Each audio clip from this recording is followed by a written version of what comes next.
I am here in my husband's place. If you're expecting the gifted orator that he is, you will be sadly disappointed. But we're going to get through this. I'm going to do the best I can. All right. It'll be a lot more reading than usual. All right, so today we're just going to kind of talk about community and resilience and building your community. So we built a church to provide three main functions: community, purpose, and consistency. We know we need community because we're social creatures, but why? It promotes a stable society, which we need to advance humanity. We can't accomplish greatness on our own. We're highly vulnerable as individuals, but as a group, we can fight together. Community contributes to resilience. Resilience is the ability to overcome stress. Stress could be from war, catastrophe, life changes, separations, or just having kids, because they're pretty stressful. There's a sense that we have to be fully self-sufficient in our nuclear families now, the 2 adults and 2 kids, perfect family, that we have to care for all of our physical, mental, social, and philosophical needs all on our own. But if we're honest about it, it's hard to do that by ourselves. We can't really keep it together 100% of the time. So if we have some help, it'll be much easier. We can rely on each other. Research has shown how having community serves a protective function against stress. There are 2 specific articles that Andrew has wrote about in some other papers that he's done, and they look at settlements in Israel where they are under a constant threat of rocket attacks. And so they looked at how the people who were most resilient to the effects of stress had the most robust physical and community resources. So they pulled together to fix things, and just they knew what to do when attacks came. They all bonded together to get things done and feel safe. So, however, building community requires effort and forethought. It's not just something that just happens. Hey, Derek. So just like making friends as an adult, it's really hard. Things don't just come to you. It's not like in school where you kind of were just surrounded by all these people needing friends and you were always together doing the same things. So you really have to work on it, put effort toward doing it. And I think that's what we're doing here today. So great job for everyone showing up. When a crisis happens, you don't want to wait until the crisis happens to make friends. You want to do it beforehand. So that's why we're building this up. So I'm going to tell you about building your personal network and basically my story of how I did that. And it's about making friends, not just the kind that are on Facebook where you like see what they had for dinner and how many reps they did in their workout, but like real human connections where you meet up in person. Because if you don't work on those in-person connections, you'll be stuck with, like, you see these people and you know this like weird amount of things about their personal life, but you don't actually know them. So I've noticed that some of the most popular posts on my Facebook groups are ones where people admit that they're lonely or that they need to make more friends. And they get a lot of posts on there, oh, me too, I want to, let's meet up. And I don't really see a lot of people actually going for it because you really got to put yourself out there and do it, which is hard. But I figure if a socially awkward person like me can do it, then so can you. So I was raised as a super independent person. My parents were very independent, made me very independent, and that makes it really hard for me to accept help from other people because I feel like I have to be basically like hospitalized or something to get help from people. I should just be able to do it on my own. But that's not really how you make friends. It's really a gift to the person you're asking if you ask them for help, because that means that you trust them enough to help you. Mary knows we ask each other for favors all the time. So we've made that connection, we built up our friendship, and so things are going really well here. I used to sit at home a lot and just make time for my husband and my kid. And I felt nervous to meet other humans without him. And as time passed, my feelings of fear about new people grew because I didn't practice. So the more out of practice you get, it's just going to make it worse. You just got to get out there. So I knew fewer and fewer people. And the people I did know had stopped reaching out to me because I didn't make time for them. No one's going to knock down your door and make friends. You're going to have to do the work too. So I lived my life and nothing was terrible. Like We had like an okay life, raising our kid, doing our thing by ourselves. But I kept wondering why I had no friends. I'm like, am I a bad person? Because I like to look introspectively. If something isn't going wrong, like what am I doing wrong that's causing this situation? And I just couldn't figure out for a while and really felt overwhelmed by meeting strangers. So in 2015, my husband deployed, and I'm a stay-at-home mom. I've been a stay-at-home mom for a year by that time. And I just have the 1-year-old with me, and we are both crappy conversationalists. So there's a lot of quiet time going on in our house. And over the previous year, I'd only, like I said, put effort into hanging out with my husband and my kid, keeping them alive, just basically the bare minimum of life. It's not really enjoying it at that point. My friends moved, I put no effort, so I didn't really have any. And then for 6 months, I'm the sole provider of this tiny human that can't even wipe her own butt. So that's what I have going on. And it may seem like, oh, it's just a baby. That's not that hard, right? What's so hard about having a baby all the time? But imagine these scenarios. Simple doctor visit for yourself. But is your baby gonna scream bloody murder while your doctor is checking out your post-birth hemorrhoids? What about a stress relieving workout? Get it. But I hope you have an expensive gym membership if you expect to get a really good workout away from home. Otherwise, you're stuck. You want to get some yard work done? Just cut the yard, right? So easy. There's no sidecar for your baby on the lawnmower. You are stuck. And what if you have a sick day? Moms don't get those. So you're stuck doing it by yourself if you don't have any friends. You need to get the oil changed. How long is it going to take for your baby to start licking the floor of this dirty, waiting room before you can leave? You don't know. You never know, right? Because they give, oh yeah, it's going to be like 10 minutes. No, it's not. It's going to be like an hour, if not more. So you need to make dinner. Well, I hope there's no meltdown while you're in the middle of cooking stuff. Otherwise, you're going to burn that. And then what are you going to eat? So you're stuck 24/7 with this person who can't wipe their own butt, and my inability to accept help from people, because there were people that were like, oh, hey, call me if you need any help. But I just felt like, well, I can do this. I don't absolutely need the help right now. So I'll just do it myself, because, I can't be asking for help all the time. But that helped, or it didn't help me make any friends. Because if I had reached out, then they would feel like, oh, I'm helping this person. It feels really good to help people, actually.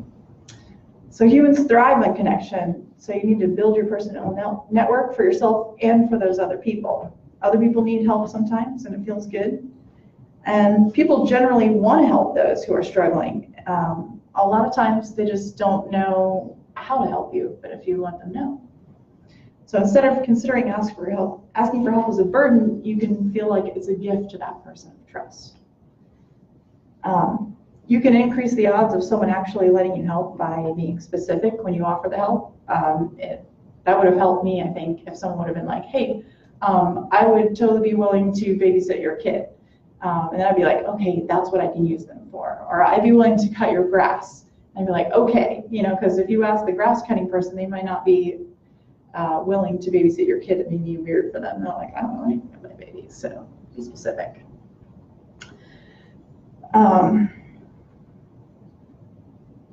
Another way is to trade favors. That's really one of my favorites, because I always like to feel like everything is even. I'm not asking for too much for training, so it's another tactic.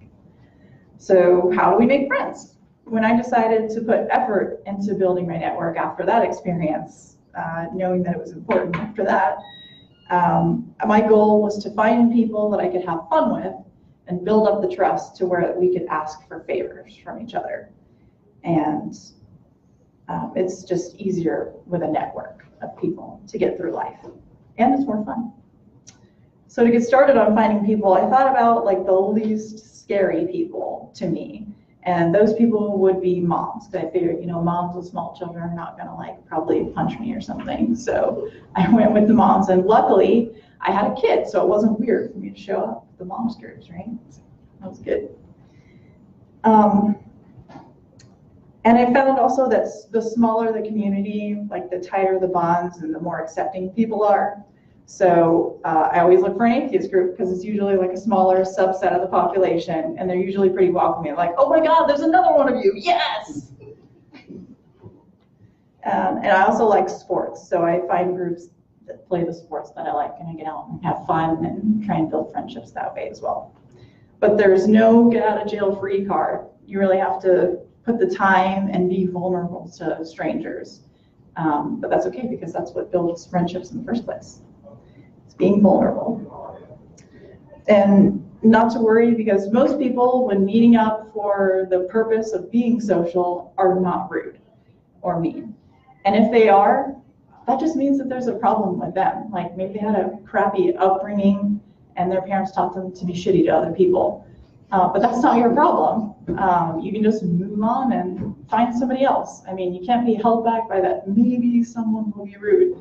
Maybe they are. Maybe they're an asshole. You know, some people are assholes, but there aren't that many. There really aren't. I used to really operate by being afraid of people. But Andrew has rubbed off on me in more ways than one. And he's taught me that people are generally good.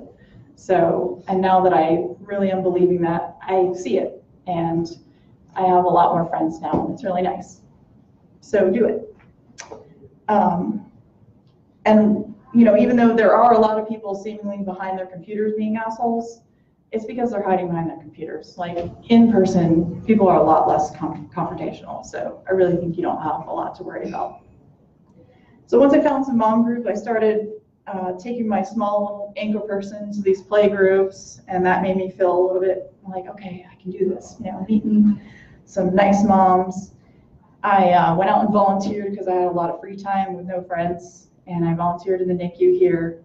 So I got to feed the tiny babies, and then I got to put them back and sleep all night. Yeah. And there's lots of other ways to volunteer that was just, you know, babies don't reject you. So, you know, it's pretty safe. And then another opportunity came up, and my bunco group needed an organizer. So I jumped on it. I was like, you know what? Every once in a while, people are going to have to coordinate with me. So it's automatically going to make some people talk to me. So if you could be the coordinator of a group, then jump on it, especially if it doesn't take that much. Like, I don't even like bunco that much, honestly. It's a stupid game of chance. But the food and the socializing are why I go. So, you know, you got to take the good with the bad. So as I got more brave, I went to some ladies' night dinners at restaurants, and restaurants are one of my favorites because I feel like, you know, you got like an hour. And if you really don't like those people an hour, at least your belly's full, you got to try something new maybe, or some really good food. And then you just peace out, you know. If you like, the people smell funny or whatever, you can just leave. You know, I left my iron on, whatever, what are they gonna say? And so I went to those dinners, and, you know, I'm not gonna lie, like, not every single one of them was great. I felt a little, you know, like, these are nice people, but I didn't quite match with them. There was no real connection. So I just didn't go back, you know, but no one was rude to me. And like I said, even if they were, fuck them, you know, just move on.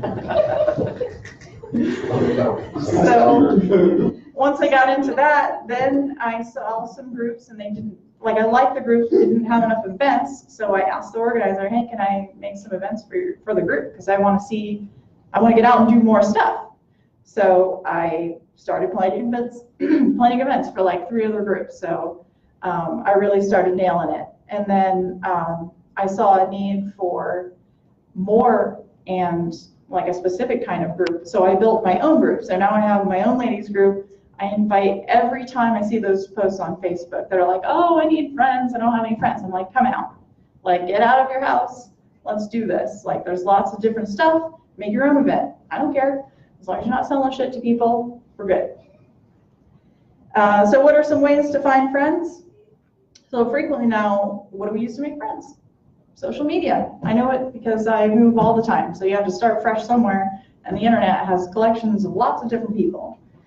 So it's a useful tool. Just be sure you're not getting stuck in the, you know, knowing the amount of reps rather than meeting up in person. I find groups that meet up outside, and if they don't make enough meetups, I ask to make my own. So meetup.com most of you here know meetup.com already, which is how you found this group.